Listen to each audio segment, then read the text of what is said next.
আইন পেশাকে দেশের কল্যাণে কাজে লাগানোর আহ্বান জানিয়েছেন প্রধান বিচারপতি ওবায়দুল হাসান। দ্রুত সময়ের মধ্যে মামলা যেন নিষ্পত্তি হয় সেদিকে বিশেষ নজর দিতে হবে। সকালে লালমনিরহাটে আইনজীবীদের সাথে মতবিনিময় সভায় তিনি এসব কথা বলেন। প্রধান বিচারপতি বলেন, গণসচেতনতা তৈরিতে সাংবাদিকরা সহায়তা করলে আদালতে মামলার জট কমে আসবে। এর আগে প্রধান বিচারপতি আদালত চত্বরে বিচার প্রার্থীদের জন্য বিশ্রামের জন্য ন্যায়কুঞ্জ ভবন উদ্বোধন করেন। এ সময় চত্বরে গাছের চারাও রোপণ করেন তিনি।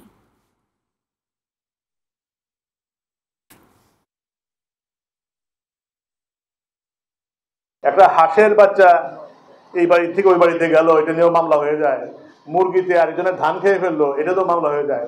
এইগুলি একটু প্রতিহত করতে হবে। এই জন্য অ্যাওয়ারনেস বাড়ানোর জন্য আপনাদের সাংবাদিকদের প্রতি আমি বিশেষভাবে অনুরোধ করব, আপনারা সচেতনতা বাড়াবেন মানুষের মধ্যে, তাদের সামান্য তুচ্ছ ঘটনা নিয়ে কোনো মামলা মোকদ্দমা না করে।